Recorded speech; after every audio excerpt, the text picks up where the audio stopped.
As the sun clambers up over the Macdonnell Ranges, another day begins for the people of Alice Springs' notorious town camps, where life is too often distorted by marijuana, grog, violence and unemployment.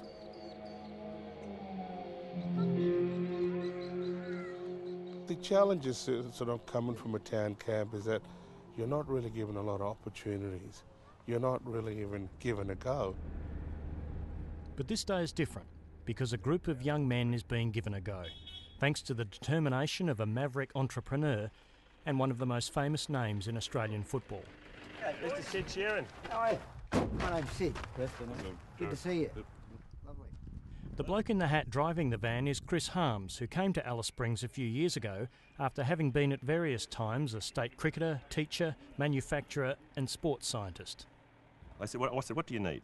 They said, employment. And my research showed that the communities had 95% unemployment, 5% real employment, the inverse of Australia. Chris Harms quickly discovered that nothing stirs the passion of Central Australians more than football. I think it's a religion. You go to any Aboriginal community anywhere, I suppose in wherever football is played, especially in the Northern Territory, here in Central Australia, people just live for their football. And I saw a young 15-year-old boy kicking around an old, bald football, and it had some cracks in it. And I just rocked up, and for some reason he said, "Hey, mister, you fix it up." And he chucked me the ball. I thought, bingo, an industry built around football. When you twang it out, you pull it back nice and quickly. So now in a workshop on the outskirts of Alice, the men from the Morris Soak town camp are learning to make footballs from scratch. Well done. They're being taught by Sid Sheeran, who's the fourth generation of his family to make footballs. You can see now, ever since the time I was a kid, I'd be going in there and it was just beaut. You know, you'd go in there and the first thing you smelt, that beautiful rich smell of leather, and you felt compelled. It was just a magnificent sort of environment. It was Sid Sheeran's great uncle who started making balls specifically for Australian rules football in Melbourne in 1879. Soon after, he helped form the Collingwood Football Club, and through the years both the love of the Magpies and the tradition of making footies has been passed down. You know, I suppose I'm giving birth to a footy and I love it.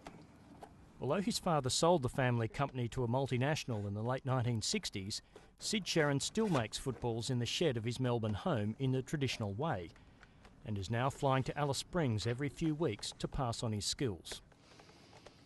If I can give my expertise in that manner and a little bit about the history of what I do, I think it's something which is extremely beneficial, that could be something that could help Central Australians throughout the land.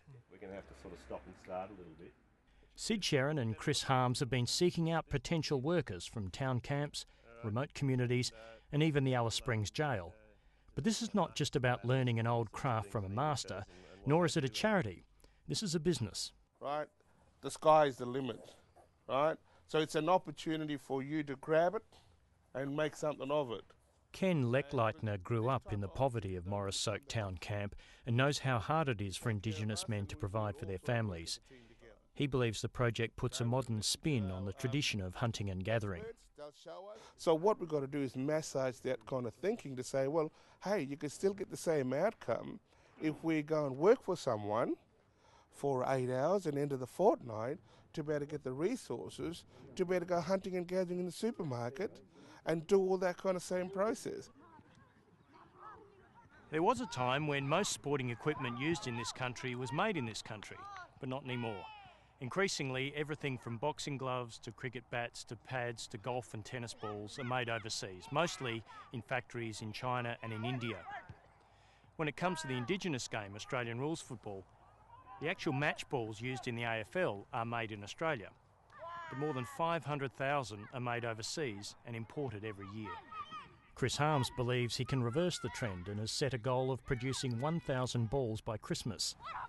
We're also doing the tooling to set up to go from 1,000 balls to 100,000 balls within 3 years, and ultimately to make over 250,000 bulls that will employ 200 people here with a decent living and decent outcomes here in Central Australia. In 1910, the workmen at Sherrin's factory in Melbourne posed for this photo. 101 years later, the workmen from Morris Springs Town Camp in Alice Springs followed in their tradition and hoped that there would be many more days like this to come. We don't want any charity, none. And even the Indigenous fellows that started the other day said, no charity, we want to do it, the white fellow way, properly, and we're going to try and prove that.